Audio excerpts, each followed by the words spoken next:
Thank you, everyone, for joining us for this occasion. We are here mourning the loss of a very important symbol here at the Rethink Tank.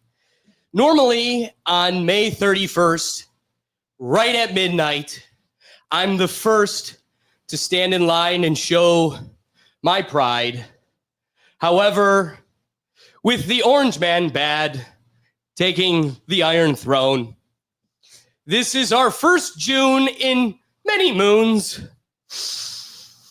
where pride is dead. And for that, we mourn the Rethink Tank rainbow logo, which is to never be seen again. And God said, let there be light. Thank you, everyone, for joining us for today's live episode. We're live. And like I said, we sit here and we mourn. But we have a great episode in store for you. Lined up for us today, I have a little bit of an update before we get into introducing everybody. Starting our episodes off with our updates and us being the podcast for pushing hashtag 21 Pilots LX. Get them into that next Super Bowl. And of course, we still are itching for our Fortnite skins. For those of you that aren't big 21 Pilots fans, you're watching the wrong show, guy. Exactly. Come on, guy.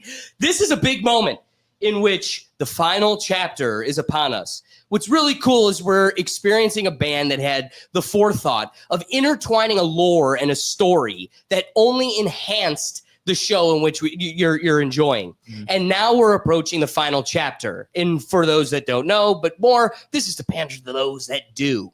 Clancy walked past the torchbearer and can no longer see. Blurry Face is back and war is upon us. For those that are big 21 Pilots fans, the last week has been a scarring moment. It's like the band is just trying to put nightmares in you. There have been drops like this video here. I have a feeling that necromancer's outside. Mm-hmm. And I'm just trying to stay quiet. It's been incredibly creepy. These videos, the necromancer, that's been the most recent drop. You know, now we've got people that are controlling zombies and the dead. It's a creepy situation, and it's all under the veil of Blurry Face. We don't know what to expect, but today's drop just intensifies our excitement, where next week we get the next drop of the story. The song The Contract comes to us.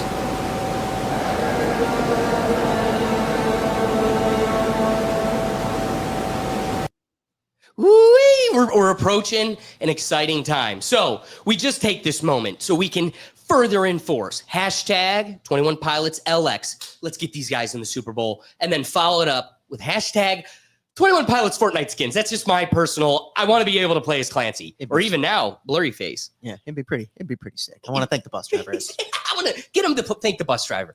All right. That being said, I got to thank the Pickle Gallery joining us today. We got Ricky from Just Another Day TV and Silent Destroyer. How you guys doing today? Black. Yes. And that being said, co-chair with me. Couldn't be more excited. Will's here. I'm back. And, we were missing her last week, so I'm thrilled to have joining us in the couch. Might be a little quiet this week, but we got Katarina. And then on the keys, as always, we've been longing for him. Dougie Fresh. Look at him. Come on. Returning champion. Hang together for the big bastard. He's back. I am a conquering Roman general. Yes. Long time deserved, Doug. So with that being said, folks, let's kick off the episode.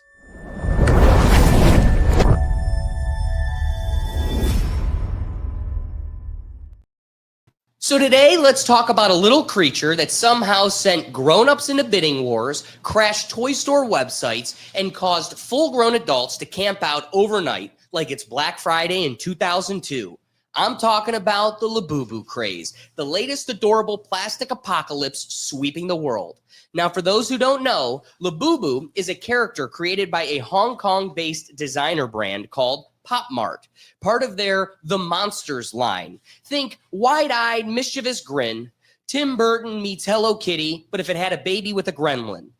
They're about 3 inches tall. They come in blind boxes, so you don't know which one you're going to get, and people are losing their minds over them. We're talking about serious hype here. Limited editions of Labubu figurines are reselling for thousands of dollars. I saw one go for over $4,000 on the secondary market. That's not a typo. That's a down payment on a car. Or, a plastic goblin that fits in your palm. But here's the kicker. This isn't a new behavior. We've seen this movie before, starring a colorful cast of stitched animals with names like Smoochie the Frog and Princess the Bear. Yes, I'm talking about Beanie Babies. If you were a kid or a collector or just a bored adult with disposable income in the 1990s, you remember the Beanie Baby madness. People thought they were investing in their retirement. There were guides, price lists, rare editions with misprinted tags. eBay was basically invented to auction them off. The Princess Diana bear, people were offering 5 figures for that thing in its heyday. But now, try selling your Beanie Babies on Facebook Marketplace. You'll be lucky to get $5 and ghosted message threads. Your retirement plan is now keeping the spiders company in your attic. And this is what fascinates me the most. It's not about the toy. It's about us. It's about this moment right here. The Labubu craze, just like the Beanie Baby craze, isn't really about the quality of the product. It's about being part of something right now. It's about scarcity, exclusivity, and yes, manufactured urgency. There's a weird, almost primal thrill in chasing something everyone else wants. It taps into that tribal, gotta get it first instinct. And marketers know it. They know we will line up for hours if we think there's only 100 of something. They know that the blind box psychology triggers some rush as pulling a slot machine. I mean, look what's going on with Pokemon cards right now. Fat, obese couch dwellers fighting children at Targets because they want to have the exclusive pack that they can resell again on eBay. They know we don't want the toy. We want the feeling of getting it. Labubu is this generation's Beanie Baby, but on steroids, because now you've got TikTok hauls, influencers driving hype, and entire Reddit threads dedicated to decoding Pop Mart's release schedule like it's the next Marvel phase drop. And of course, the prices are higher now because the audience isn't just kids anymore. It's grown adults with credit cards and nostalgia addictions. So is it stupid? No. Is it a scam? Not exactly. It's culture. It's what we do. We chase shiny new things. We convince ourselves it's worth it. And 20 years later, we find it in a drawer and wonder, what the hell were we thinking? The only difference is today, Labubu could be tomorrow's landfill legend. So before you max out your credit card for a vinyl monster that looks like it stole your sleep paralysis demon's toothbrush, just take a breath. Ask yourself, do I really love this? Or do I just love that everyone else does? Because if history tells us anything, it's that hype fades, fads die. And one day, your $4,000 Labubu is going to be sitting next to a $2 Beanie Baby, both wondering what they did to deserve being sold at a garage sale for $0.25. But hey, if you do have a rare one, call me, because I might know a guy. It's another fad. They're disgusting looking. I'm sure people love them. I was a child when Beanie Baby was a thing. That was the only, I guess, fad. Those were our thing, man. Yeah, but like I had maybe. But you know what's crazy, Doug? When I think back to it, it was more my parents' thing than it was my thing. That's this what is the human nature so, of it. So it was our thing growing up, but they got ruined by the fact that like McDonald's started using them as their kiddie meal toy, and so then suddenly instead of being an actual Beanie Baby, you're just getting this thing that. Everybody's it was getting McDonald's. Yeah, it was McDonald's. Everybody's Capitalism. getting it. Yeah, it's the capitalists, man. What a dumb looking toy. And where did you say it came from? Hong Kong? Yeah, Hong Kong. Yeah, they got us again. They got us with TikTok, and then they snuck in the gremlin. But you know what's interesting with it being toys is, one of the comments I made earlier. This isn't, the value doesn't match the actual utility of the product. When does a toy's cost ever match its utility? It's a toy. Like the fact that people are spending $2,000 for a very realistic Joker figure. It's like, what value is it other than a glorified statue? But also there's something in us, like a bird finding that piece of foil it's going to thread in its nest. It's like shiny, and I want to put it in my nest. This will be perfect to go with the feng shui. Right. And I'm going to flip it to the Pickle Gallery here because in our thread of like Doug's dumps, all these news articles and everything we get, Ricky brought up again something that we reported back when David was here, maybe like 2 years ago, but it was a new iteration of it.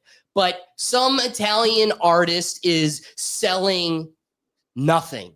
It's like a nothing on a pedestal, just like air. And it's making all buku bucks and getting all this attention. And my sister, when we were in Europe, she made a comment about how you could just jack up the cost of something and you're instantly like a superb brand. The supply and demand of it. Yeah. There's no supply of it. So the demand is seemingly super high. I am curious. I don't know if you mentioned in the video, I might have missed it. How much is one to just buy? Because you don't know which one you're getting, right? That's like, well, again, that's what makes it special is you're paying, let's say like $20 for it. And you're either getting like a $4,000 one or a $100 one, but now they're so hard to get. This is why this topic even stood out to me is it started with one, then it started with like one every couple days. Now I'm getting all the time guys with GoPros showing up in like a Target parking lot, just hawking like the two that they picked up. Yeah, I got these two. And what's interesting is they like know what it is because you could kind of see through the paper and based on like whatever characteristics. Yeah, here's an unopened like $4,000 one. And I saw a video of a guy, like 2 videos. What made it go viral was some guy flipping out at the seller for saying, this is a knockoff. Who would have thought China would also make knockoffs of what they're making? But then they get in a fight and he does all these things. There's like a code. You can scan it and all this stuff, and it confirms you got a unique find. And every time they're like, oh, sorry, man. You never know out here. I mean, in these streets, the Labubu be getting tough. And you're like, what is this world? Sometimes I come on this show and I learn things that I never knew about before the show. And I unfortunately am now going to live with the knowledge of the Labubu because I never knew what these things were. And it makes complete sense, though. Like, I'm not going to sit here and be like, I don't get it. I completely get it. The people that are into it, like people out in the streets, psychopaths, like absolutely mental patients. And again, it could be anything. It could be Pokemon cards. The one brand I wanted to throw out there is Supreme. Like Supreme's the hottest ticket when you're the only one with I got a Supreme bike chain. Dude, like, our buddy has a Supreme wrench in his basement, just hanging up. I got a Supreme hammer. And then what kind of made Supreme fall off is everybody has some Supreme novelty item. I've got a Supreme ladder. Oh my God, I've got the Supreme ruler. It's like, and then by the time it's like, oh, it ain't so unique anymore. So at some point, everybody's going to have a collection that makes them feel special. Like, again, let's also throw out there the Pops. How's this any different than the Pop characters? Well, I really like Doctor Who, and I got Doctor Who Pop characters. The Pop vinyls, yeah, that was a craze. How's that any different than this? I bought a few years ago. I feel like an idiot. But you got yours, and you're like, they're my guys. It's fine, and that'll slowly peter off too. Anyway, we're ranting a lot. I want to flip it to the Pickle Gallery. Ricky, what are your thoughts on the whole Labubu? I learned my lesson when it was string bands. Oh man, we had all the different type of string bands. Yeah. So I never fall for those fads ever again. And to each their own, man. If you want to spend your hard working money on this, so be it. Go do it. And you said it earlier. In a couple of years, it ain't worth shit. You know what I mean? So to each their own. Silent, what do you think of this whole thing? I think it's just another fad, just like everything else that comes and goes, just like with the Supreme hype, just like with the LV hype. Remember when people used to line up to buy iPhones? People still line up to buy iPhones, like till this that's day. crazy. You know, it's really wild. And Hmm. to me, it just makes no sense because you're basically just following a trend in the hopes that you make some money. But the percentage of people that actually sell these things and make money at their peak is so small that most people just buy these things and hold on to them, and then they're worth nothing. Just like the people that bought into the NFT hype, you know, just like the people that bought into all the crypto hype, they bought all these like apes that were worth like millions of dollars, and then now go look at the Bored Apes. They're worth like maybe a few $1,000s, you know? That's a great point. What were you say? Is it's like bathing ape clothing. Yeah. Right. It's just like these brands that just like I don't know, like it sticks out to some people, but it's another one of those things where it's like what percent of the population that bought these actually know the true value of what they bought? You know what I mean? Well, like like exactly. you mentioned, like obviously like you have the Pokemon card scalpers, but it's like they don't know what's in the pack. Right. That's why they buy them in bulk. It's the ones like you said, like they're looking through the foliage and they're like, oh, this one's gonna be like $1,000. It's like, how many of these have you looked at, man? That you're like, oh, that one right there, you got a winner there. To where like if I were to buy one, I'd look at it and I'd probably have buyer's regret the instant I opened it. I'd just be like, kind of scares me. What am I gonna do with this thing? Well, and when you ask about value and everything, it comes down to all the discussions we've had about like art. It's worth as much as someone's willing to pay for it. Yeah. And as I like brought up earlier, look at how Beanie Babies quite literally created eBay. So taking this whole concept on the inverse, That is a crazy thing, though. is there anything that we know of that has held its value? No. I mean, Actually, I would like Pokemon cards. I was just about literally at the center of this whole dialogue is the one thing that has the highest craze right now. And there's probably thousands of people out there who are kicking themselves like myself, who sold their Pokemon cards fully convinced at a garage sale because I was a 14-year-old that wanted cash for something that doesn't probably exist in my life anymore, and thinking, oh, well, this isn't going to really become something. Right. And the Charizard that Logan Paul is spending $1 million on. Yeah, I just sold it at a garage sale for $5. Yeah, I've got one of those at home. Yeah. You should put that down on a mortgage. I probably should. You should put it. Yeah, you should put it in a box in like the bank. So, do we think there's a carrying capacity to something like that? No. Like, do we anticipate like here is something that has now lasted the test of multiple generations? Is it something that will trickle into the next iteration? Yeah. And here's the reason why. Look at baseball cards. I mean, people still have baseball cards back from like the 60s, 50s, 40s. Your dad's an avid collector of stuff like that. Like, cards are different. But you know what? Let me push back on that just a little bit. Okay. I have a huge sports card collection. What I paid for an AJ Hawk jersey card, some kid especially a kid today, but even then, especially in 15 years, it doesn't matter how pivotal he is to the Pat McAfee show. Who is going to pay what I paid for at the height of Ohio State King rocking it out at Green Bay is going to pay? I feel like Pokemon Pikachu is always going to be Pikachu. When I watch baseball today, it's like, man, some kid out there can easily, we talked about Ivan Rodriguez lately, Mike Piazza, Ken Griffey Jr.'s out here talking. Those are people that are for sure going to have me bent over a market significantly harder than a 12-year-old today. No, I get that. But I think like in terms of like, for instance, like these Labubus and the Beanie Babies. Right? Let me pick on Beanie Baby because that was like our thing.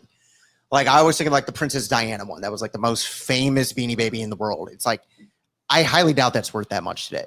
No. You know, but it's like cards, like memorabilia, sports memorabilia, Pokemon cards, Yu-Gi-Oh cards. Like I do think like it's almost like a prized car. Like it might lose value and then it'll gain value again eventually. Like don't kid yourself. Like that AJ Hawk one you have, like some Ohio State fan at some point, our age, that when you're like 60 and he's in his 60s, is going to be like, I'll give you $5,000 for that right now.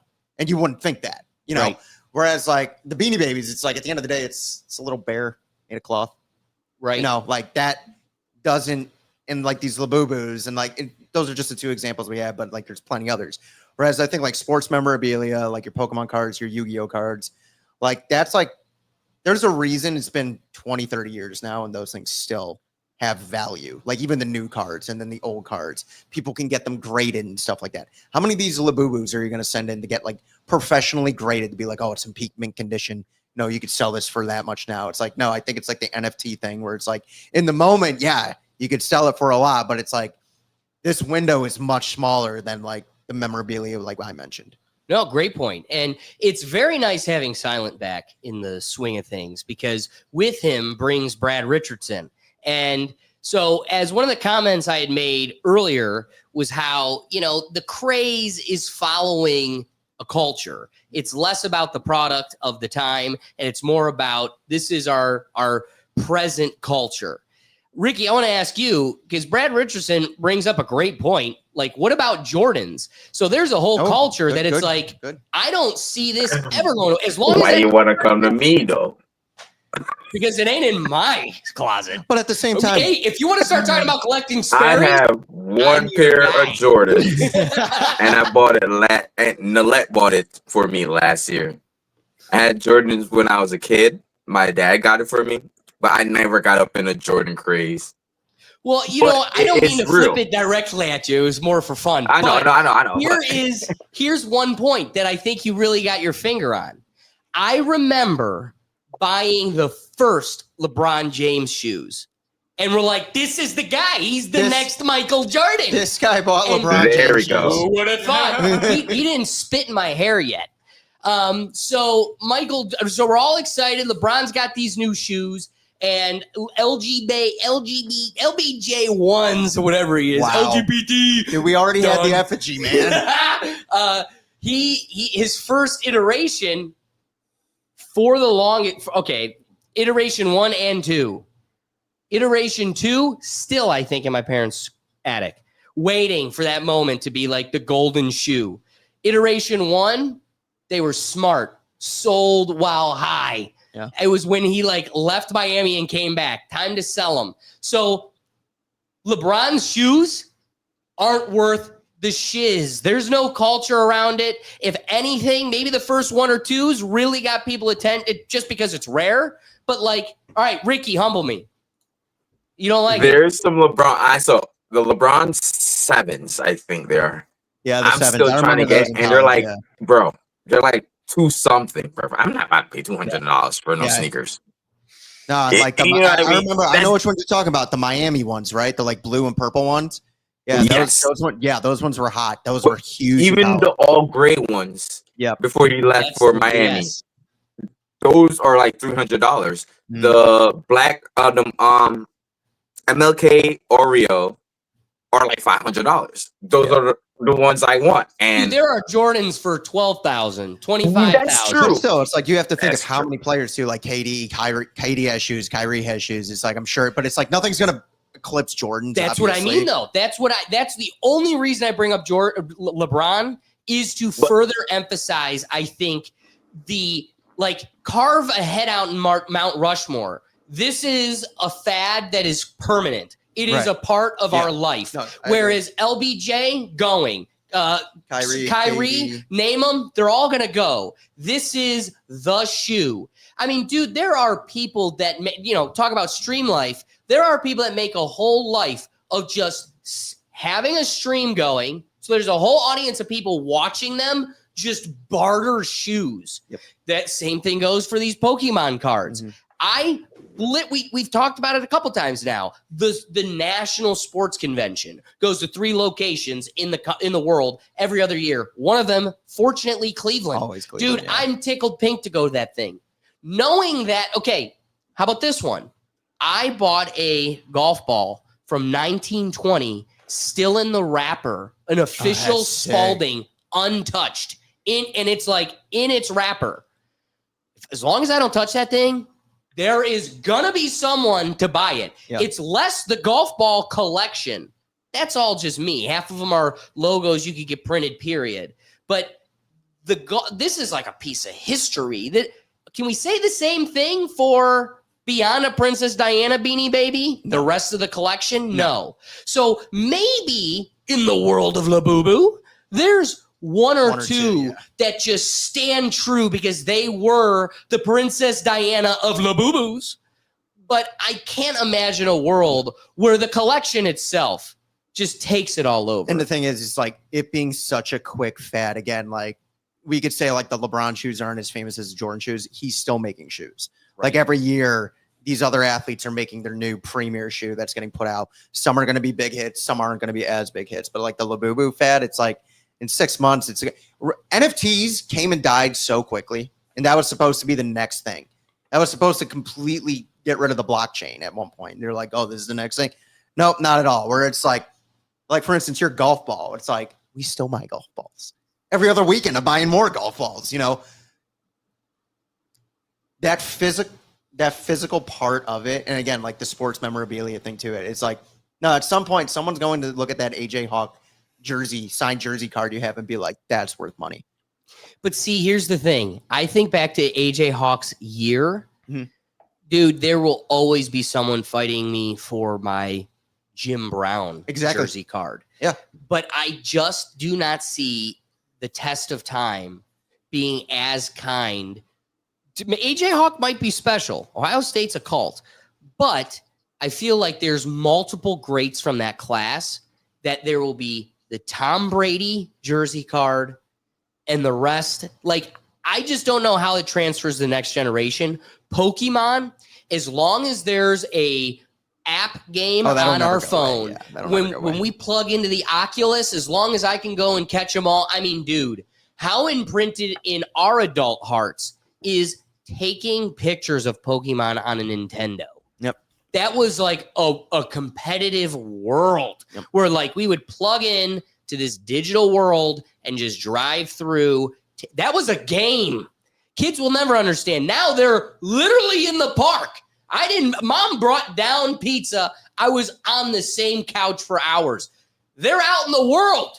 I got to go to Cedar Point. That thing's got a Magugaboo, and you can only get it at Cedar Point. So it's got them out in the world. So his knowledge of Pokemon is pretty limited for Magugaboo. But he's got a good point here. Keep going. I think that's a great segue to wrap our thoughts. No, wait. Before we second our thoughts, just let me end this point on the Labubu. And then go to silent. All right. Do you think if a Labubu was signed by Michael Jordan and one signed by LeBron James, which one do you think sells for more? Jordan. What if you had him sign? We'll both sign it. No. I don't like that theory. I don't like that idea. I want mine. Can we do, instead of a Labubu signed by either of them, what if we had a Space Jam poster signed by Michael Jordan and signed by LeBron James? Now that's a competition I'd sign up for. It's no competition. There's no competition. There's no competition. No competition. What are these hypotheticals that Will's just yelling into the void we already know the answer to? Mine was the Labubu. You changed it to Space Jam. I want a Labubu signed by 21 Hong Pilots. Kong designer. Yeah, 21 Pilots. Boom. Boom. Actually, I want a Labubu in a Clancy Fortnite skin signed by 21 Pilots. I want it with the mask on. I want $4,000. Take my money. And literally, there's no one else in the market. I'm just hyperinflating it for myself. I'll give it to you for $20. $4,000. $20 is good, dude. I have $4,000 for you right now. All right, Silent, give us your rapid thoughts. Yeah, this is just going to be another fade, and unfortunately, it's going to pass. I don't think this is going to last or have any cultural impact because they're just ugly plastic dolls that, like, nobody's even going to know existed in, like, 10 years. You're unfortunately probably very right. Dude, no one's going to know what this is in 10 months. Right? Can't really build a legacy. No. Really can't. It's just like, what's behind this? Like, who is the creator? Like, who? Some dude in Hong Kong? Like, what? Honestly, some very wealthy Hong Kong person right now. You like, obviously he's printing money right now. Like, of course, but wait, did everybody forget how Hong Kong works? This is just Xi Jinping cashing in on a different name. I actually heard something that's not the right way to pronounce his name. His first name's actually Ping. What? I could be wrong. They say their last name's first. Could be. So his name is Ping Jinping or whatever. Jijin or XI is pronounced G. That's all I know because I knew a G. And I'm going to read it in order. It was because G1. I'm English that reads left to right. You keep writing left to right. Write it down. Write it down. I'll get that in order. Xi Jinping. You want Ping first? Put the Ping first. which makes sense. All I know is you've got other presidents calling you Xi Jinping. Maybe it's about time you start correcting folks. You know, it's actually Ping. Shut up, G.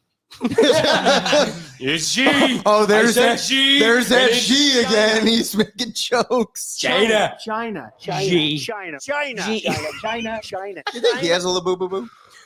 I think he actually, I don't know if you know, he really upset Comey by reopening the cocaine case. How'd this get in the White House? And it's because he needed to clear out the war room so he could start filling it up with Labubus. Okay. Yeah. I buy that. Put it in the nuclear vault. No one can take my Labubus. I totally buy that. I know. All right, Ricky, help us close this plane, land this plane, do whatever, or crash it because we're going into planes next. What are your rapping thoughts? Whoa. Art is the real money laundering scheme. Ooh, That's it. Facts. Ricky, look at that damn toy and tell me that's art. This is art. This is art. Dude, they It's look just like money Happy Tree laundering, bro. Friends. Ain't no way. They got a couple influencers to post it. Their followers got theirs, and it just trickled down. But y'all said it earlier. It's just a fad, but all this is money laundering, bro. Are American influencers posting about this? I swear to yeah. God, I have not. Dude, seen I'm this. telling you, now that your phone has heard you say Labubu about 30 times in the last 25 minutes or a half hour, it's going to go, you're getting the Labubus. Yeah, well, so the next time you log into TikTok, I'm telling you, it's going to be a guy with a GoPro in some random parking lot hawking Labubus out of his truck and folks accusing him of them being knockoffs. I'm starting to believe they're probably knockoffs. Get your bag, baby. Okay. All right, getting into my wrapping thought, it really does close with, I agree with Ricky in just a couple of years. They probably ain't going to be worth ish. I draw upon, like most of these, I made the point earlier, it's a culture. This is a moment in time.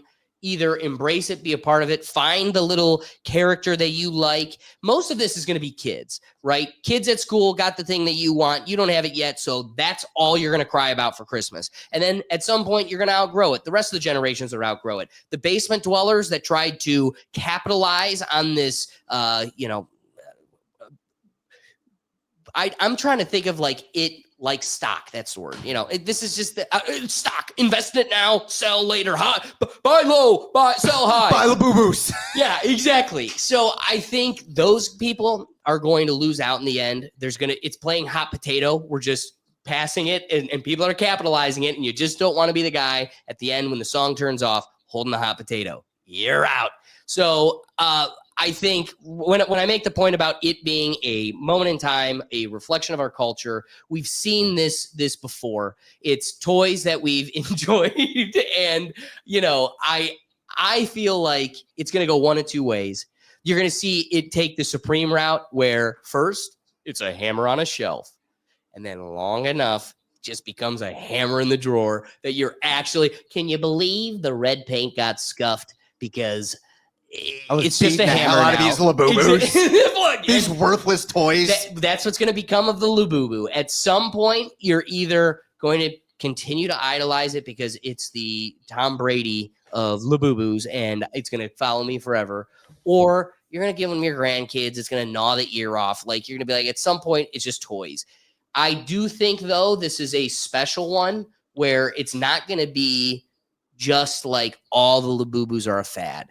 Right now, like I made the point earlier, the impact, the cultural impact being stronger than we've ever seen with TikTok, social media, the influence of Gen Z. They're so impressionable and they internalize trends like they're literally a fabric of their life. So I see this being sewn into the quilt of Gen Z. And do I think your mid-tier Labubu is going to cash out still at the cost it is today? Hell no.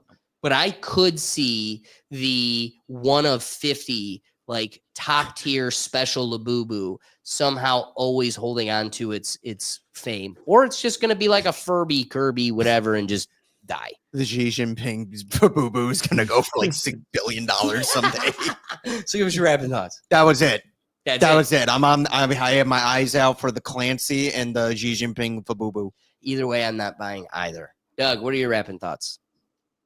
I think these all sound dumb as hell. Preach, brother. And I'd never heard of these. Like Will said, never heard of them. And now I am curious if my phone is going. Like, I'm not even going to search this because I really want to see if my phone is really listening. You know They are, Doug. Of course Hey, they are. Kick it to Katarina. Katarina, you got any thoughts? I want that one. All right. Going into our next topic here, it's an interesting one because I'm eager to see what the airliners are actually going to do, or the extent at which it actually becomes a part of our culture. So, as I had suggested, new airline fines will penalize aisle lice who stand up and crowd the aisle after landing. First, can we just take a moment to appreciate just that term of art? Great name. Aisle lice. That guy got a raise. And well deserved. I like how they're gonna penalize them before the people that clap when you land. Dude, that was my first thought too. Is okay, we can't stand up after a long flight, but people are allowed to clap like a bunch of idiots when the pilot can't even hear us because that freaking door is bulletproof and locked. I don't get it. Okay. Wait, All right. so wait, you want to clap? No, I don't. I think it's dumb that people clap. It's not like what the pilot's taking a bow. No, he's too busy doing his damn job behind a bulletproof door. He can't hear us. There's no reason to clap. Doug's gonna have some Well, I thoughts gotta on this tell one. you, if you go back and watch the tape when we were having all those plane fiascos, Will was one of those people. He's like, I don't fear flying, but I respect it. He wanted to clap. He said it. He's like, I don't do it, but internally. Sometimes I ironically do it. Internally is one thing. Sometimes I'll be like, So, Doug, just note, Will was on that train. He's your homie. All right. Thanks, homie. Turkish aviation authorities will fine passengers who stand up early and crowd aircraft aisles while waiting to deplane, with penalties for that and other annoying antics reaching nearly $70. Quote, please respect the disembarkation. That's a made-up Turkish word. Priority. Disembarkation? Yeah, disembarkation. Priority of the passengers in front of or around you and wait your turn. I got to say, this is something I very much resonate with. And I'm going to also be eager to hear, like, Silent, Ricky, like, as someone that finds himself on a plane often, there is never a plane where 1 to 4 people do not actually believe they are more important than the rest of the plane. You've got a plane of 120 people and 3 or 4 people, guess basic statistics, just believe, like, do you think I want to sit on the plane for the next 20 minutes to 40? Hell no. But I recognize this is the cost of living in a society. A society being a collection of people, a culture of people, a systemic agreement that we all will live together for safety, security, and abundance of resources. And so this is what you have to ask yourself, asshole. Would you rather live on an island by yourself? Oh, no, you didn't choose that. And even if you do say that, you're just being an asshole right now. You don't actually mean it. Once you live it, you quickly are forced to concede that we are the social animals we exclaim ourselves to be, and you need to be a part of a group. That's our nature. And so understand this is the cost of being a part of a society. You get its safety, security, resources. And you know what you're not allowed to become? You're not allowed to become a Bill Gates, an elite that calls for depopulation. We're not going to stand for it. We're not going to stand for a world where 1% of the assholes that continue to suck and leech dry all the resources saying, we could do with less. We could do with less. We need less people. No. You either live in a world where there's people, and that gives you a world where we populate, we thrive, and nature will take its course. When resources become scarce because we've become too large, Darwinism shows us it'll fix itself. You don't need to throw chemicals in the sky. You don't need to throw chemicals in my blood vein. You don't need to do these things that trim the fat, which you deem fat. Who gets to do that? Who gets to deem real human lives are your burden? And those lives are inferior to yours. Why? Because you won the game of Monopoly because your mom was super rich? No, that is the Bill Gates story, by the way. Look into his mom. You'll cry. But all that being said, bringing it back to a great find that I love. There are narcissists that think it's their world and you're just living in it. And you are the one in between them getting to the front so they can catch their next plane or get home to their Cheetos faster. But I just came back from Spain. We were talking about that, right? Like a month ago. Yeah, well, there was a powder outage. Yeah, that happened too. When I landed, the people behind us, we sat on the tarmac for an hour. Get this. Oh my God. Crazy. We were about to take off, and the pilot comes on the intercom and he goes, excuse us, we're going to have to take a little bit here. Might take a half hour, 45 minutes. We're going to bring the gas tanker back. We did the mileage calculation. We weren't going to have enough gas, so we're gonna bring them back to fill up the tank more. Why is it not standard practice to just fill it to its entirety? Like, what if I got stuck in the air? Like I can answer that. Weather wasn't too sexy. What if we couldn't land and then we're just circling and the pilot's like, oh shit, I really do wish we would have filled the tank up in its entirety. Go ahead, Doug. You're itching to tell me why. No, because after like all the airline shit after 9/11 and everything, it's now standard practice to fill the planes with the minimum amount plus a certain amount of reserve to get you to the next closest Doug, runway. I'm putting my tinfoil hat on. Long deserved. I try to suppress it on this show. F that. That right there. It's all about money, though, clearly. 1,000%. They're like, the dreidel people were blowing us up. How do we hide the TNT problem? We say it was gas. Gas 1,000% burns steel beams. And what's another thing we could benefit from this? We could say we don't need to fill them up all the way for profit's sake and just blame the sand people as we love to do. It was the sand people. So we're not for profit's sake. I mean, for the safety's sake, we are not going to fill this up into its entirety. That is absurd. Okay, let me give it to the Pickle Gallery. Do you guys have any thoughts on this beautiful new find brought to you by Turkey? Gobble, gobble.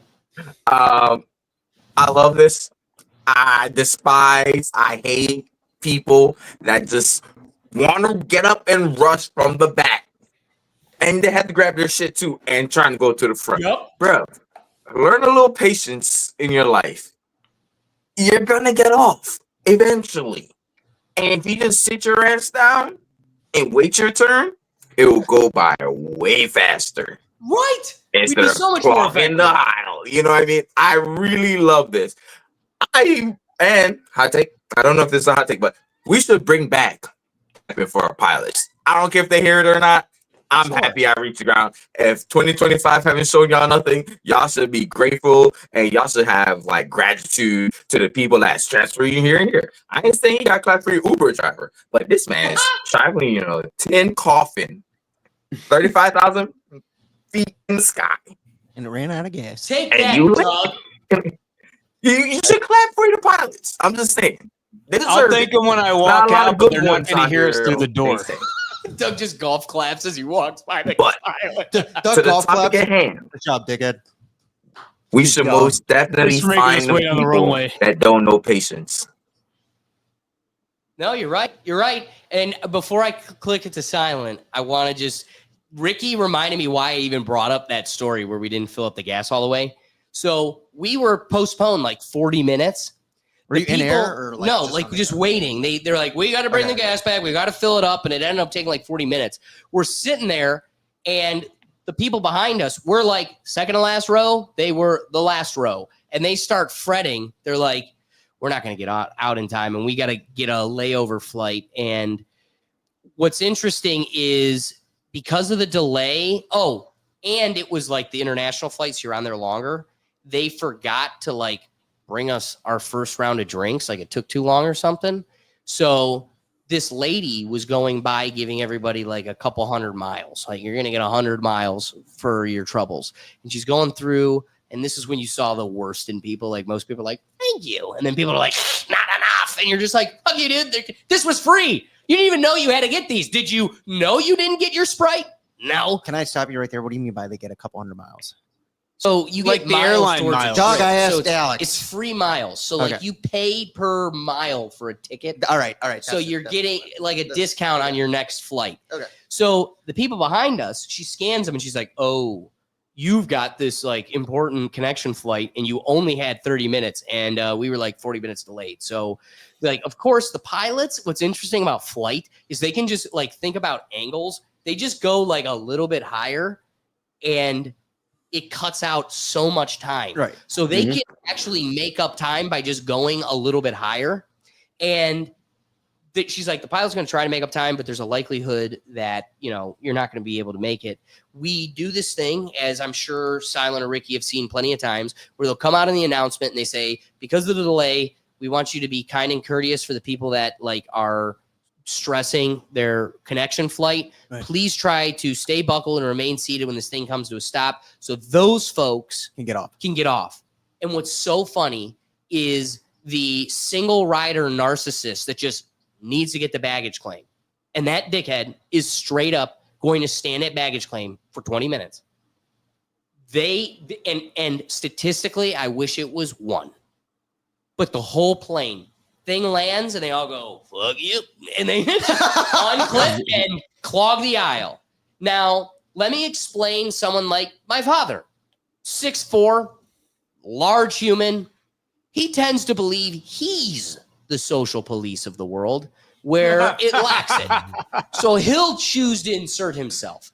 The scene at which you find Daddy Gurgette stepping in the most is walling off these people. So here's like the dynamic. You either lose like Big Jeff at the courthouse. You either lose this mass that's like the enforcer. Oh, okay. And the thing lands and it's just like, nope, hold door. And he just blocks the aisle. He's not moving forward. I am row 23H. I will be the fourth person in the 23rd row to leave. A, B, and C will go first. G, H, we will be next. They're first. And that's how it goes. And I'd like to pretend this is an oddity. Oh, no. As a culture, we have all socially agreed we hate the person that tries to bombard and rush the aisle. So when you land, almost 80% of the plane is like, I'm a wall. And then there's this one little old lady that's like, let me through, sir. And gets to my dad. She'll annoy enough people. Please, go do that. And they're aggressive. They push. And then my dad, fuck you. This is a call to war. My dad has trained his whole life for this moment in the aisle. And this is what you got to ask yourself. Do you fine all those people? Because really, if it isn't for a plane full of aisle enforcers, they get so far. And I feel like this isn't going to do away with the problem. And do we think... Especially just being in Turkey, too. Exactly. Like it's going to help one country. Yeah. Do we feel like the rainbow folks in skirts are going to tackle the person that truly deserves the fine at the front of the plane? So we all don't get up. Now you've crippled my dad. He has bowed out and will not be the enforcer. He cannot stand in the aisle or it'll give him $70. Now you've cleared it like a freeway for asshole number Granny. one to just sprint out. And I really don't believe the beautiful air attendant is not going to be able to stop them enough to get their information to find them $70. Oh, there's no way they're paid enough to do that, nor to care enough to do that. No. And then guess what? We're right back to the enforcers here. Whole door. Hey, I appreciate the whole door. I appreciate the hell out of the whole door. And I would put money on your father over the granny. 10 times over. All right, let me flip it to some of our frequent flyers in there. Silent, what do you make of the new Turkish law coming our way? Yeah, I think this law is not going to stop people from standing up in an aisle and being basically parasites Right. and blocking people, because the crazy part is people actually think that if they get to baggage claim before everybody else, they're going to get their bag before everybody else. But guess what, dude? You still got to wait for your bag to come down the fucking belt. And you could be gonna last. It's going to be the exact same thing. Like, I flew 6 times in the last 2 months. And every single time it was exactly the same for me. I got my bag exactly when I was supposed to. It didn't matter if I got up and stood in the aisle and I rushed to baggage claim, or it didn't matter if I was literally chilling on the plane on my phone texting and the whole plane is clear and now the flight attendants are cleaning the garbage and I finally get up and leave. I calculated this, and you will end up spending exactly almost the same time, because once you get to baggage claim, usually if it's a bigger plane, you're gonna be waiting. Those bags are not gonna beat you. You're always gonna beat those bags, and you're gonna be waiting at baggage claim. It's the bags will never be waiting for you. Even and like I said, even when I sat in the plane for 20 minutes texting, and the plane was empty, right? I did that twice on 2 of my flights. I still got up, went to baggage claim, still had to wait 10 minutes, because guess what? There was only 5 bags that were coming down every 5 minutes. That's so true. That's so true. I wanna flip a question to our boy Brad Richardson. I hope he's still lingering in the comments. So when Doug was ranting about his gasoline and 9/11, right? Financial crisis, recession. Well, Brad Richardson gave us a more sophisticated answer that kind of grounds the whole lack of fuel concept, which is they use AI to do all these measurements, have a formula laid out, but the fuel is measured by weight. So they are just balancing it with all the loads of luggage and everything. Okay, Brad Richardson, I hope you're still with us. Do we really believe that? I know that that's the science they sell us, and that's something that, it seems sound. It makes sense.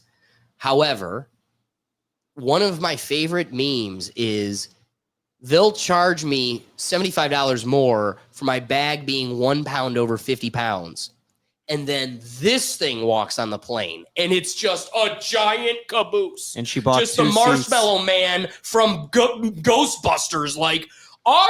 Can you believe how discriminatory the plane is? I had to buy 2 seats. Dude, you could have caught one of How those at does Cedar that Point. trickle into the AI formula?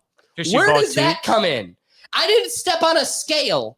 And how do they know Big DeMoss made it on the plane this time?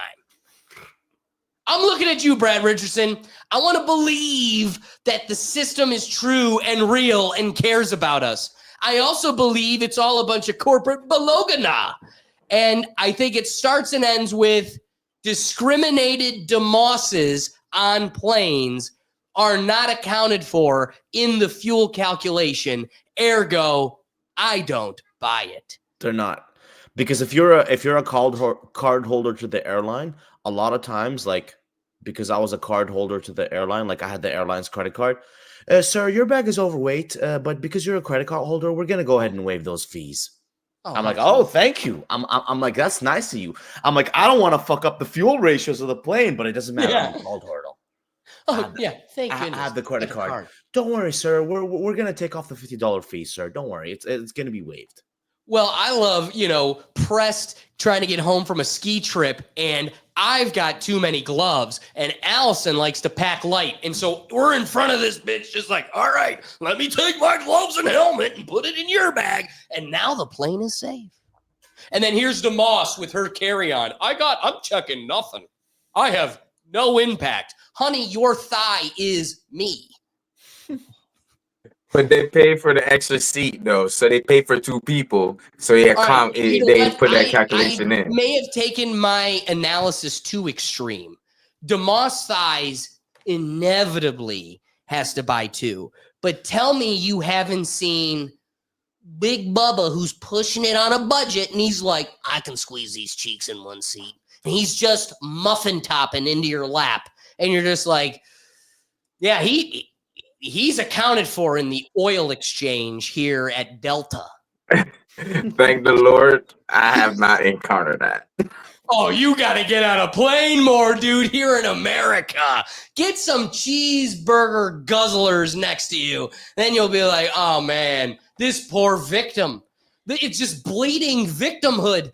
And the gas. Now, I may not have enough gas to make it to Hawaii because we got Bubba. Your direct flight turned into a connecting flight. Yeah, we had to actually stop at an air base ship in the middle of the ocean to make it to Hawaii because DeMoss. Yeah, that would go over really well for me. I would definitely be clapping, Doug. I would for sure be If we had to clapping. land in the middle of the ocean, I'd be clapping If we too. landed on a carrier, I'd be like, I clap and I look at you, Doug, and be like, get your ass up and clap. Honestly, any Soul plane just flying at this angle with a DeMoss in the back, you better be Dude, clapping. you're gonna see that thing landed. flying like this and start tipping upwards like the Titanic. It's just landing. Stolen. You're like, oh, thanks. Start stalling. It couldn't hit second gear. Turn on the afterburner. It's like that bad Family Guy bit. Oh, watch out, Porkins, and he's outside the cockpit. Or just get the trumpet. That's our plane. That's the pilot over the intercom. Brad's got an answer for you. Can you tell the rainbow logo's gone? Can you- It's just gone. Yeah, Brad, put that in your calculations. We're going cruel. All right. Here we go. He says, I don't have the answer for that, but you either believe it or ask more questions. Great point. Great point. That's why we're here. Rethinking, asking questions. I want to ask a question. Did that guy buy 1 seat or 2 seat? He got 2, but he definitely did complain about it. Actually, in aviation, the load weight really matters, definitely for skydiving sense. Well, And Cessnas are small plane. yeah, exactly. Only 1,000 pounds of passengers can go to. Could you imagine? All right, Brad Richardson. 1,000 pounds of passengers? No, just for the special plane that you do skydiving out of. But can we also agree, Brad Richardson? Let's say 2 DeMosses took up the whole max load, or really 1 DeMoss, 2 pilots took up all the max load, and now this is a physics comment for parachute won't everybody hold out there for everybody. Ricky jumps off and DeMoss jumps off. Who lands first? It's not in a vacuum, so Ricky will land first. But in a vacuum, like a feather in a bowling ball, they would land at the same time. But air resistance would slow the DeMoss down. But it would be coming in hot. Cannonball. Oh, that thing would hit the ground. Kablump. That's what we call the third impact. Get the legs going. Get the legs going. Keep moving. We're coming in. Boom, boom, boom, boom. Dude, a T-Rex said the same thing one day. Hey, I've seen this one before. Yeah,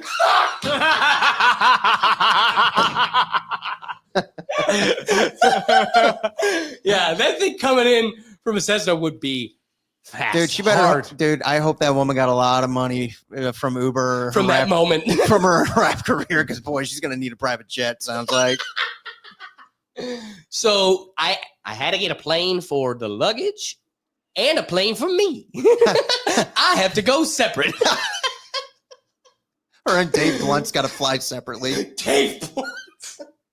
Now, if a DeMoss and a Dave Blunt skydive at the same time, who would hit the ground first? Well, that's tough because does he bring his couch with him? Oh my god.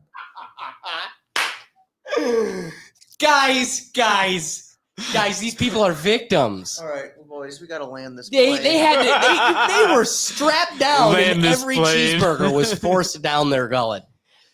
They're victims. All right, wrapping thoughts. Let me toss it to Ricky. Ricky, close it out for us. Wrapping thought. Enlighten us, please. I'm not rich, so if you just sit and wait, because I usually be back there in the plane. You know what I mean? I ain't saying all the way back there. You know what I mean? I'll be back there though. If you wait, you probably meet your bag exactly at baggage claim. Because if especially international, you gotta go through customs and shit. Yeah, you definitely meet it there. No, I agree. And I also like Silent's point about the baggage claim. You really nailed it. So, Silent, give us your wrapping thoughts. Adding to what Ricky said, just wait, guys. Just wait. You're gonna wait at baggage claim. Text your friends. You know you want to. You had a long flight, 5 hours. You know you want to catch up. You know you're itching for that social media fucking dopamine hit. Text your friends, relax, breathe, chill, let the plane empty out, and just text your friends, give them a call. You know, like respond to some emails, get some work done in the 20 minutes. It's gonna be peaceful and quiet. The plane's gonna be empty. You're gonna get to your baggage. You know, unless of course you have a connecting flight, right? Of course, Yeah. And this is why. And let those people through. This is why I always tell people, like, time your connecting flights to more than 3 hours. Because I would rather sit at the terminal for an hour waiting for my connecting flight than have to run to the gate and miss my connecting flight. Or your Facts. luggage not get there. That's another little pro tip for you guys, right? Also, pack light. You don't need a check bag. You don't need it if you're doing connecting flights, right? Because like what Doug said, like your bag sometimes doesn't make it. You might make it to the airport, but your bag sometimes might not make it. So just travel smart. Like be smart about it. Don't just stand up. You're blocking everybody's way. You're delaying everybody from getting off the plane. You know, you're gonna have to wait either way at baggage claim. So just relax. The bags will be waiting. The bags won't be there waiting for you. You're gonna have to wait for your bags regardless, whether you're there first or you're there last. No, I love the point. Sorry, Silent. I don't know if you noticed that we were just cracking up as you were giving the point there. Brad Richardson quite literally nails it with, I think, my favorite point of the segment.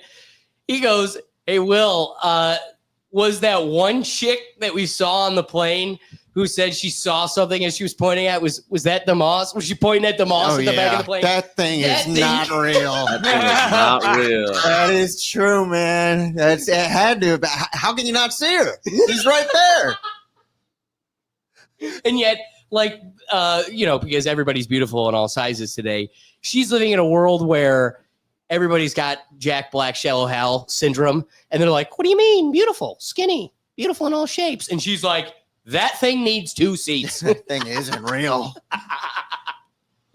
No, I agree with Silent. I agree with Ricky. Strong closing points. Yo. Oh, yeah. Ricky, what's up? Those people that book layover flights within an hour and 30 minutes, y'all deserve to miss y'all flights. Savages. Tell them, Ricky. Tell them. Well, it's dumb for people to think, okay, your flight is going to be delayed in some way. You're going to have to taxi at some point. But, okay, you get there early enough to get to your plane, but they still got to unload the plane you came on and get your bag over to that other plane. If you don't give enough time, you may get on it, but your bag ain't. Yeah. And trust me, I've been in that world where you arrive and your luggage didn't make it. And now you're in a foreign state or country and you're just like, and I don't even have underwear for tomorrow. Yeah, you've also just left it at home. That's happened in my life before, too, where I showed up at the airport and Will was with us. I actually had to send Mrs. Hubert to my house, my parents' house at the time, to mail us my luggage because we arrived at the airport and everyone had a suitcase but me. I want to blame the factors at which we left my house in haste, and I thought my dad's bag was my bag, and they didn't grab mine, but I left it with all the other luck, but it was on my bed. Quite frankly, it felt like a scene out of The Office at the airport. Just panning over to your face, just looking at me like, I'm going to hear about this the whole time. The whole time, I'm still hearing about it. Will continues to let it haunt me. It's so funny, dude. Your face just... didn't even try to fight it. Just the realization. It was perfect. What Brad Richardson, I did just travel to the location and buy clothes. Yeah, that's fair. That's And kind of what throw you it did out too. when I That's a good left tactic. rather than deal with the baggage claim. Or you could have mailed it to yourself. That's true too.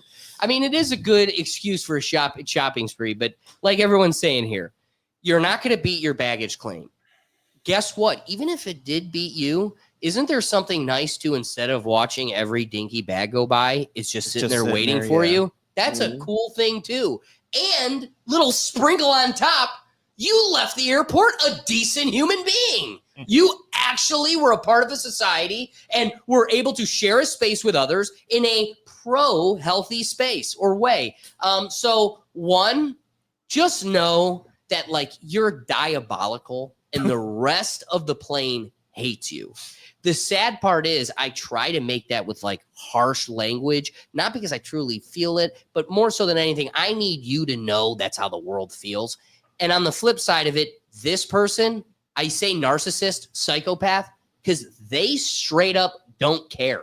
Like I tell you the rest of the plane hates you. You're like, fuck the rest of the plane. I hate them. It's like, okay, well then you're the problem. And you're not just the guy that rushes the center aisle because screw everybody else, I'm more important. This bleeds itself into like all facets of life. You're the person that sees a 1 hour queue to get on a Cedar Point ride, and you play that game. You're like, oh, I'm just trying to get to my friend. And then you get to the front. You're like, suckers. And then there's the person that you go to the McDonald's drive-thru, and I've bitched about this enough times, where you have one line of like 6 cars, and then at the front of that, it veers into 2 lanes. The whole thing would be we all wait our turn one at a time.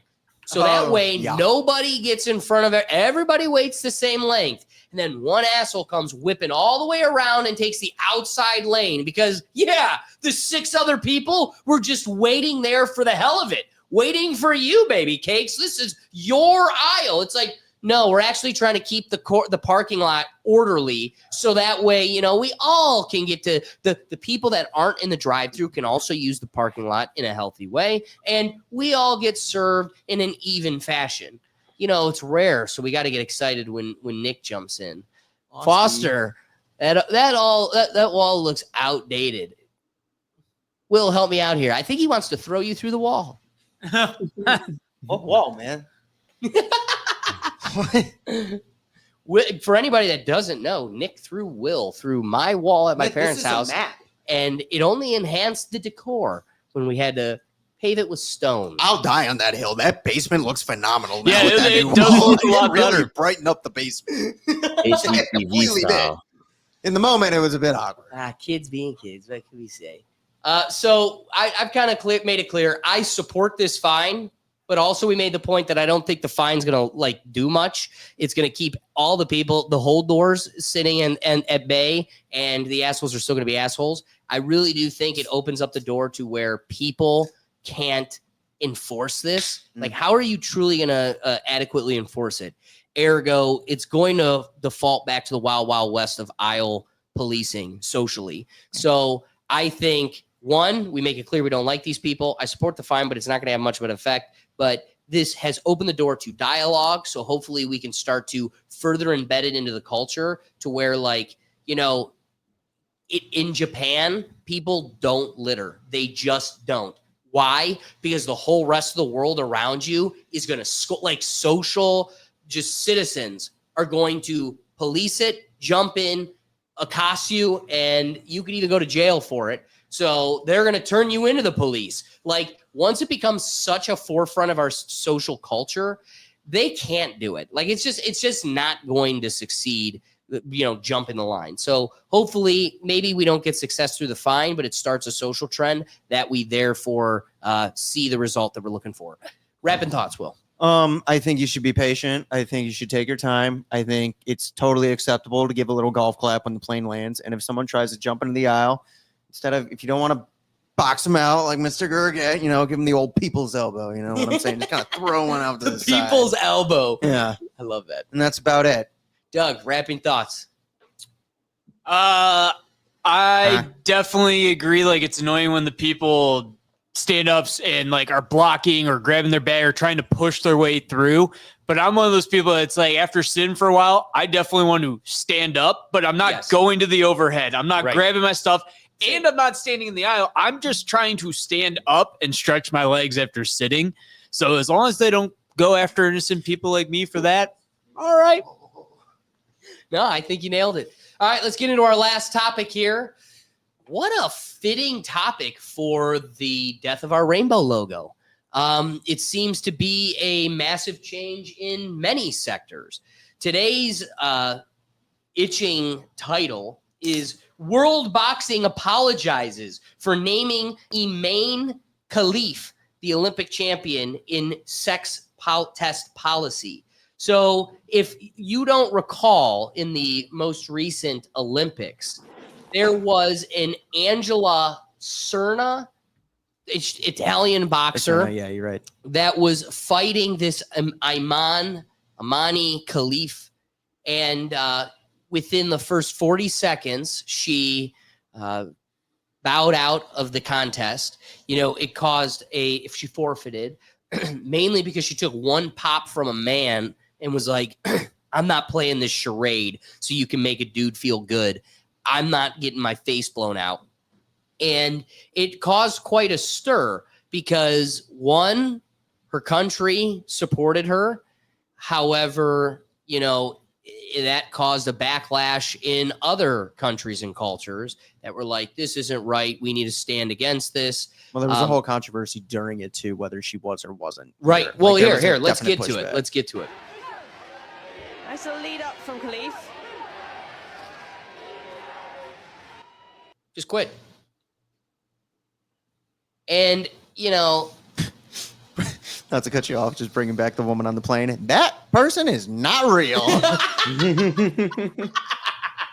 Sorry, continue. You're right. Immediately popped in my head. And look at what she's going through. Like, one pop from a dude, and you're like, nah, I'm done. And she's wearing headgear, too. What was interesting is they made her come out and apologize. Like, after enough of the internet, you know, whipping, the Italian fighter, she came out and had to apologize and come up with this whole story of, you know, I was tired. It was a long camp. I had done multiple fights, and it was just at that moment it all came to a crescendo, and I couldn't do it anymore. That's a load of BS. And it's the bigger shame is at the time when you're on the global stage, you know, you take the self-righteous social warrior position. You're like, you know, we need to support this woman.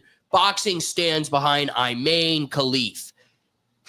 And then you walk it back when science, trust the science, proves that this is diabolical. That the reason we have protected women's sports is so that they have an arena to safely and adequately compete. Like, do you want an arena where there are no genders and then it's just all men? That's how this works. And you're seeing it play out in real time. Or like the legislation you made us pass for 20 years, we go back to the logic that has stayed true and obvious, which is women's sports is worth protecting and is needing protecting. And if it isn't, then you need to renege upon the first 20 years where you browbeated us that we need to have female protections. And what is it, Title IX? Either Title IX is retarded, or the walking back and contradiction of the logic of Title IX is retarded. Yep. But at some point, you can't, Democrat, have your cake and eat it too. That's the world of a Democrat. Have your cake and eat it too. So pick a lane. Do you want to be retarded in the past, or do you want to be retarded today? One of those two is your world. And so here's where we're at. This is reported by AP News. That should tell you how the test of time stands true. The self-righteous liberal company will tell you this Italian woman is a bigot. She hates trans. She's transphobic, and she should have stayed in there and had her septical bone crushed by a man. And then 6 months later, 8 months later, they're going to go, oopsie. Yeah. Guess it was a guy. I'm surprised how quick after the Olympics something like this has been reported. And I know why the World Boxing is apologizing at the moment. They're not apologizing for the study. They're apologizing they named her specifically. Oh, yeah. Well, you know what I mean? Like, well, and part of the reason like this is even out like the World Boxing is the Olympics. That was International Boxing Association. So this is a whole different thing. They're trying to kind of go a whole new way. And then the very first thing introduced. I gave you guys a little bit of a bait and switch because it isn't so far that they're apologizing to Angela Cerna, who had to remove herself on her own free will from something she's trained her whole life for. No. What is World Boxing apologizing for? They're apologizing to Olympic champion Imane Khelif, who was singled out in the governing body's announcement to make sex testing mandatory. Algerian boxer Khelif, who won the gold medal at the Paris Games, was scrutinized over her eligibility, which was specifically mentioned when World Boxing released its new policy last Friday. So they created this policy so this poor girl never has to remove herself from the competition again. But then they came out, walked it back, and apologized that we're sorry that we said the dude was our reason. Yeah.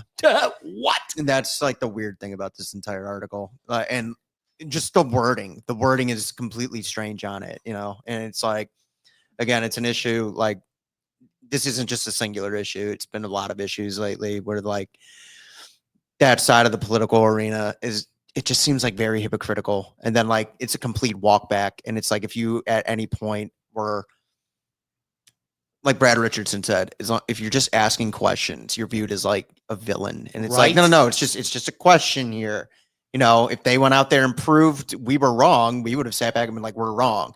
The fact that the World Boxing literally singled out the one fighter at the moment, you would say the Olympic greatest fighter, female fighter champion in the world. Yeah. You know, so it's one of those. And Doug, that was a good job making sure to like differentiate between like the international and the World Boxing. Well, because the Olympics are coming to Los Angeles in 28, and so the World Boxing is going to be in charge of that for that Olympics. Right. And apparently, they want to get ahead of it. They want to get ahead of it now.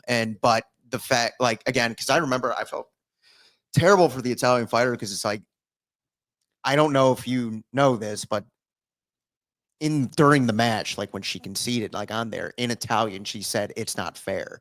And like that's when everybody was like, they all know.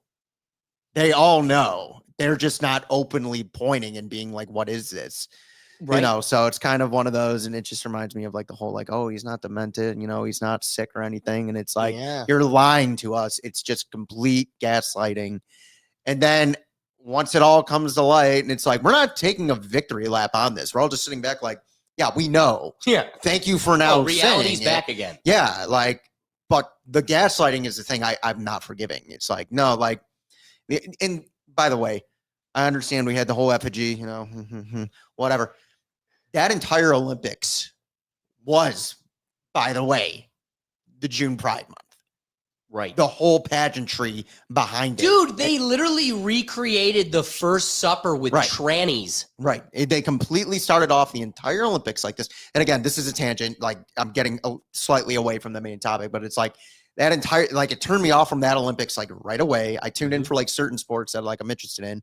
But then this whole story, in which it was like right away, the story was hitting because boxing was like one of the first contending sports during the Olympics. And it was like, what is going on here? And then the whole time it was like, no, you're a problem. You're the problem. We are the problem. And it's like, I have two eyeballs. I'm seeing something here. You're not convincing me. If you put something out there that proved otherwise, we love watching the UFC. And the UFC, what I love about the UFC is it's fighters from all around the globe that are like perfectly placed in their gender sport. They're fighters, you know, their weight, gender. Their class, their gender, all those things. No controversy, no issue whatsoever. Every 4 years, the Olympics, and all of a sudden this fighter is just like in it. Right. And then the whole time they're like, oh, you're the problem. And it's like, listen, if they want to allow it, I don't care. They could choose to allow it. But within what? It hasn't even been a year since the Summer Olympics. And all of a sudden they're coming out saying, they've put this story out. And again, it's the wording about it where it's like they're apologizing to this single fighter. And it's just like, okay, I can understand them being like, maybe we shouldn't have singled out an individual, but it's like, are there other now fighters in the world boxing that are men fighting in the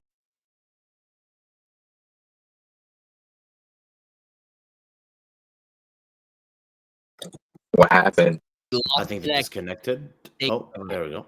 Just finish that last sentence. Well, for me, it's just like when they put out this report, right? It's like, okay, they apologized for singling her out, but it's like, okay, well, are there other fighters, or is it just this whole report is about this one specific fighter, and we all know who the fighter was, that you just happen to name the person in question, or is it multiple fighters that we're unaware of?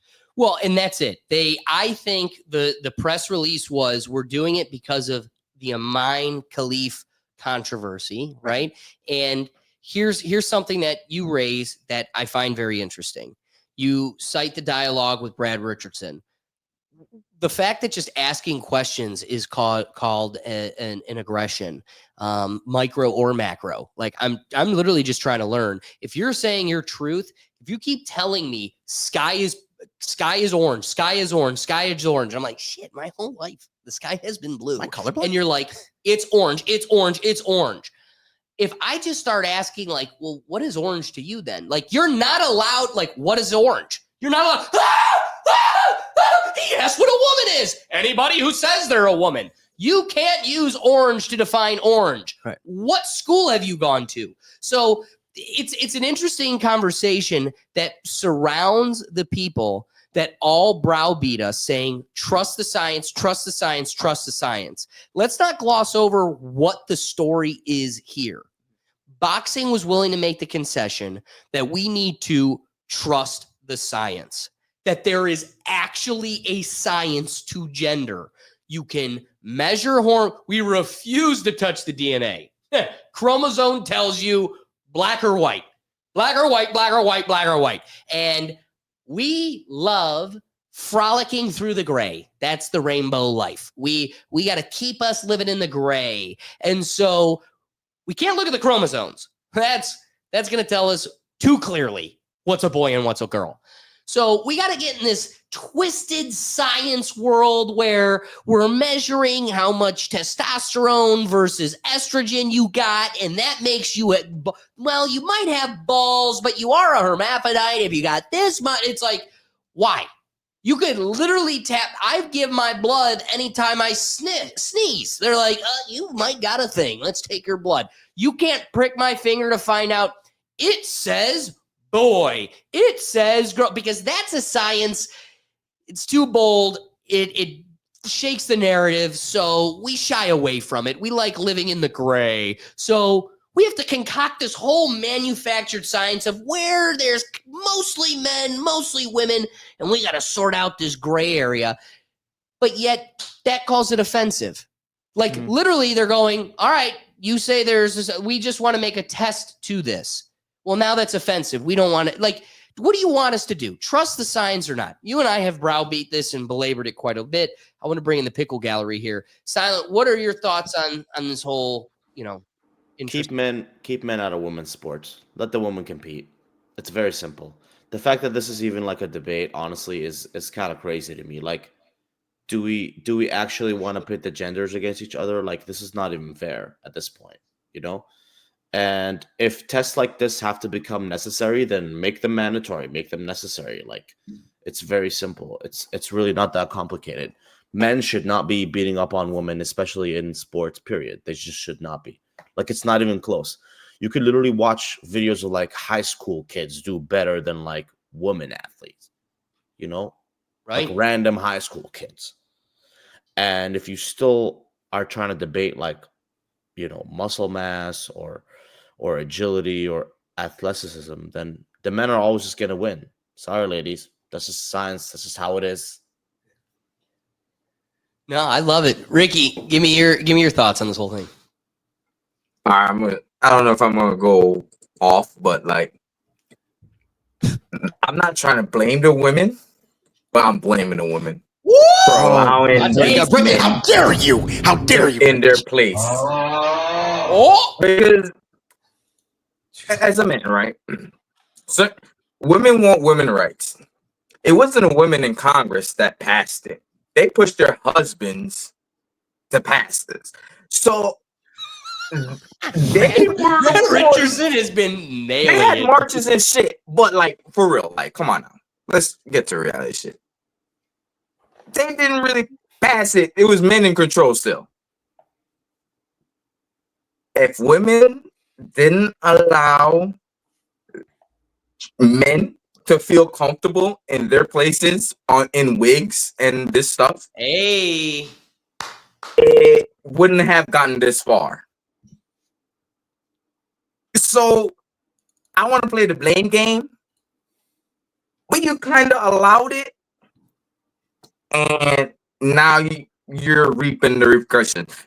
But with that, I love that they are making a stand now, because there's college women nowadays and college teams that's just like, we're not gonna play. They got a man on the team, right.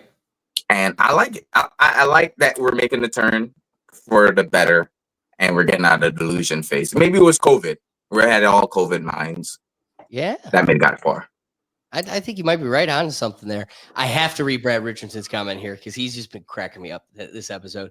Main identifier is the DNA structure, but judging sex from DNA in this case is frowned upon because the debate that DNA, DNA doesn't know how we feel.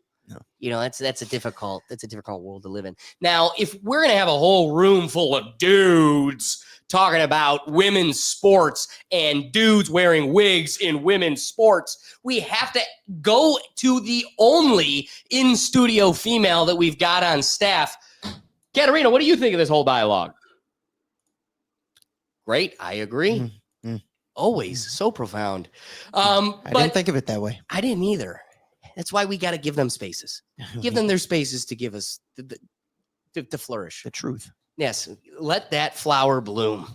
It's just one of those things. I think like if the Olympics came out ahead of it, like before the game, saying like, hey, we're allowing potential, whether it was proven at the time or not, conversation may have been different.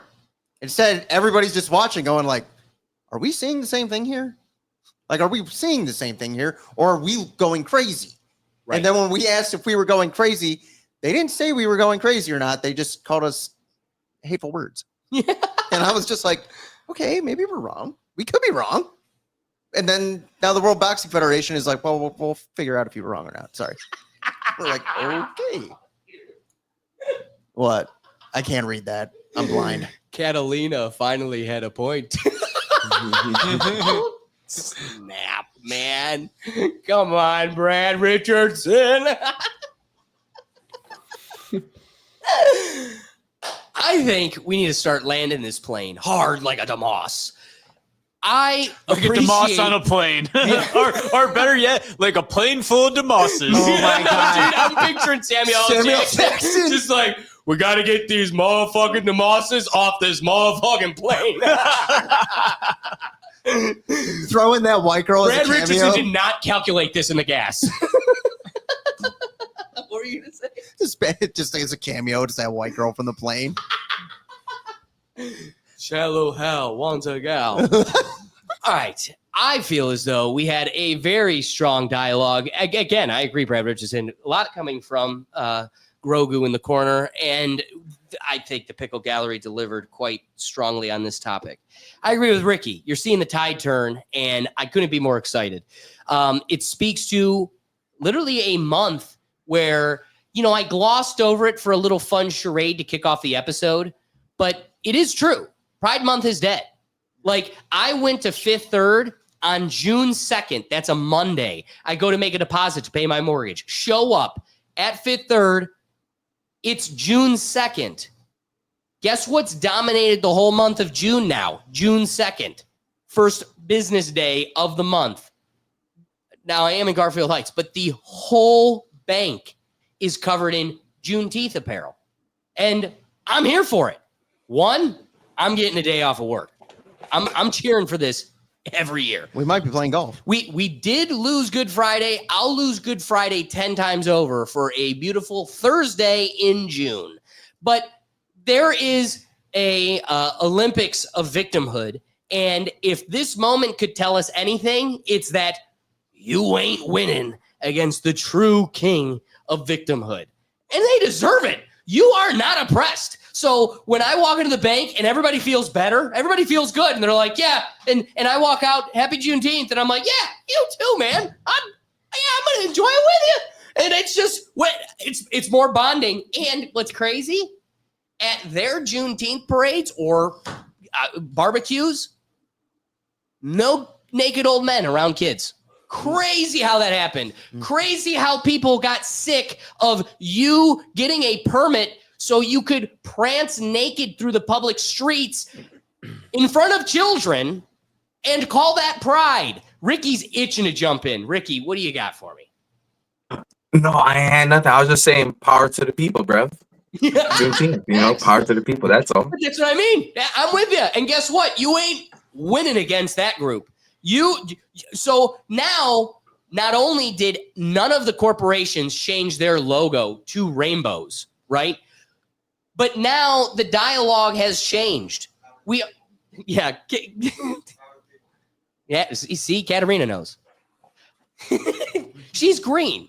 That could be oppressive sometimes. Have you seen Wizard of Oz? Okay. or the Wiz, or what is it? What Oz. is Oz? That's the one. Wiz. Wicked. Sorry. Remember, she was a victim too. We covered that on this show as well. But what I agree with Ricky. It's refreshing that Will's point to kick this off was it's just gaslighting around every corner. You continue to gaslight us, and it's this constant lying. The president, he's not some decrepit old dead guy. He's alive, and he's the best he's ever been. Why you do that? Why'd you do that? So when you're telling me like everybody loves this, no, 1% of people love it, and the other 1% is the friends of the people who love it. And you know who really doesn't love it? The 40% with children that are being hypnotized by your little dance you're doing here. So I want to give it to the wrapping thoughts here. We could start closing it out. But one of the things I wanted to point out before I volley it to the group here is, as Ricky says, the tide is turning. And that's, again, finalizing my dialogue about our logo. That's why we didn't do it. Because you think I'm going rainbow every year because it's like, that's me. It's a me. Look at us. The It's a me, a Mario. No, the whole time. Yeah, exactly. This whole time, it's been a mockery. I will have professors, writing letters to my place of work saying, bigot, get rid of him. Because they can't defeat my ideas. Not because I'm mean, not because I'm cruel, but because you're weak and you can't defeat my ideas. The fact that those people were able to think, oh my God, Mercedes and General Electric and ESPN, they love me because they changed their logo to rainbow for 1 month just so we could go out and buy all the rainbow shit and give them all our money, and then literally July 1st hits and they forget us. That was the mockery of it all. I would at midnight switch that thing. At midnight when July came, switch it back and be like, oh, am I a good guy now? Am I a good guy now? All I had to do was change the logo. So the logo's dead. We move into this new year because the culture has changed. And like Ricky said, there's an awesome moment when all the people that have been like, they know they've been lied to. There's a man pummeling women and they're like, yeah, but I don't want to be called by people that I don't care and I don't have a heart. So I'm just going to look the other way. The fact that those people are now emboldened and strong enough to go, okay, I'm willing now to admit that this isn't a real thing. I'm gonna, you know what? I'll save it for my wrapping thought. Ricky, what are your wrapping thoughts on this whole deal? I know you gave us a strong one. Wrapping thought is, I love that young women are standing up for themselves. Facts. And saying no, we won't compete with them. I worked all my high school years. I'm in collegiate level now, and y'all accepting this. They don't have ovaries. Can they have a baby? Come on. It's right. And we literally had a doctor testify in Congress saying men could get pregnant. Silent, give me your rapid thoughts. Yeah, this is like I said, this is ridiculous. The fact that we're even like debating this in 2025, like, come on, guys, we have better things to debate. We really do. Seriously. Keep men out of women's sports. Keep the men in the men's section. Keep the women in the women's section. There's a reason it's been like that for thousands of years. Let's just keep it that way. I love it. I love it. As for my wrapping thought, I want to point out that Ricky presented two balancing points to each other.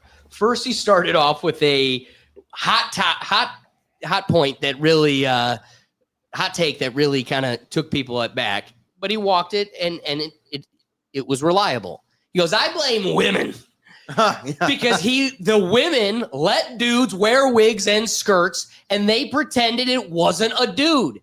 Like I was flown out to LA and some creepy gay guy saw me naked at the Soho Korean spa in LA. It's the Wee Spa. Wee Spa in LA. Look it up. And it's what's interesting on the main floor is where everybody's nude and half of the building is men, half of the building is women, and they're segregated so you could be nude in that whole space. I just thought we were bros in a locker room. Turns out he wanted me to sell my soul to Podcast Hell for nudes of me. I'm so glad I let him get me and my friend naked in Los Angeles. That's a story for another day.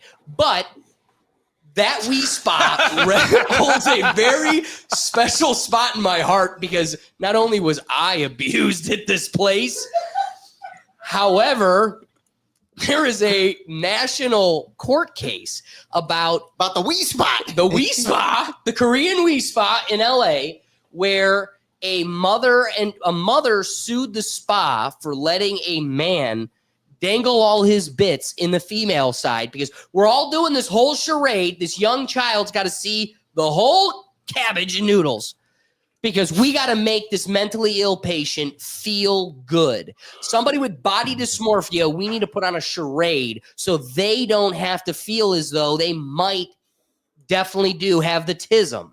So that case is important because one, I've been there and was also abused there, but two, it was the first moment where, especially in California, when people were finally going, we're tired of this. Yeah. Like like Ricky said, feminism got stronger, build to the point where it's like a monster just eating everything around it. It's like, yeah, dude puts on dress. It's one of us. And then they're like, oh, now we got cabbage and noodles in the locker room. That's something we didn't see coming. And so while it was kind of this like white liberal woman's fault because they were like, we need to make them feel good and they're one of us. And now they're like, well, shit, they are beating us in all our sports. We have lost all our world records. We don't want them in skirts anymore. And it's not like we live in, this is my wrapping thought. We live in a free world.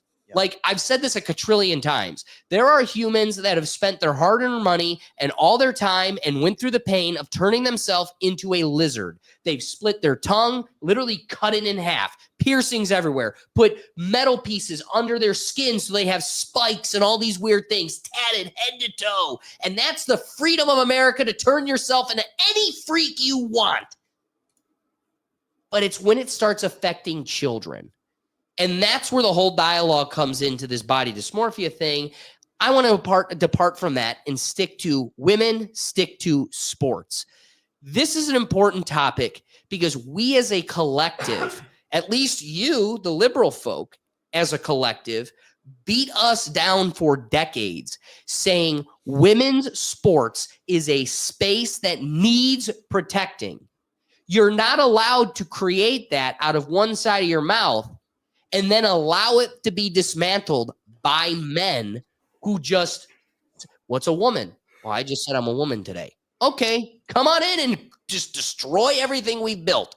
So either it is something needing protection or you lied to us for 20 years. This is all a bunch of hubbubaloo, and we should just have open season for LeBron James bodies to dominate all aspects of all sports. Before I flip it to Will and Doug for wrapping thoughts, we got a couple comments.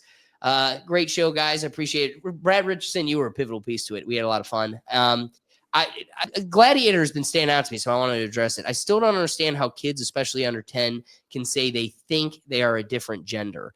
Honestly, I think it's part of the thing is, Gladiator, you may disagree with me, but I feel like very quickly you get over the hump of puberty and you're like in adulthood, adult framed mindset. And even then, your brain isn't fully developed till you're 25, but like 18, it's developed enough for you to kind of get into some shenanigans. You're burning it with alcohol. It's this whole deal, but like it's formed enough that like you've almost completely departed from what that experience was. Yeah. Like I've been away from pre-puberty for so long that I forget the mental delirium I was in.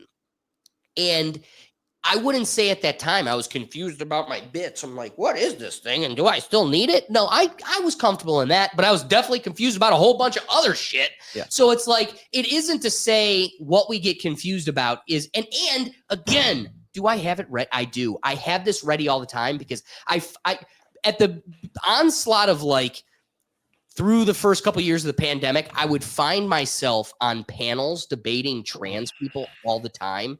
And the thing that would just like cripple them, they just like short circuit, like, you're not allowed to have that every time. And now I just have it saved on my desktop. NPR, one of the most liberal sources you could ever call upon. So throw this in their face, shove it down their throat, shove it in their sausage hole that they made, just right there. Where the sausage used to be, the Hiroshima, the like wreckage that they left in the hole in their front, shove this in there. How transgender and non-binary people are up to 6 times more likely to have autism. So Gladiator, let me bring it back full circle to my answer, at least to your inquiry. The truth is, they're autistic. That's what this is. We know it is. They don't fit in.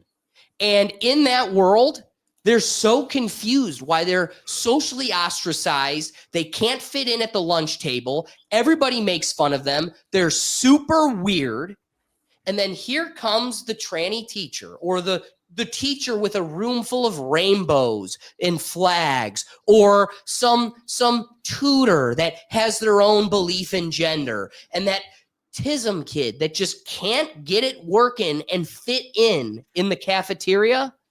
Well, it's not because you have autism.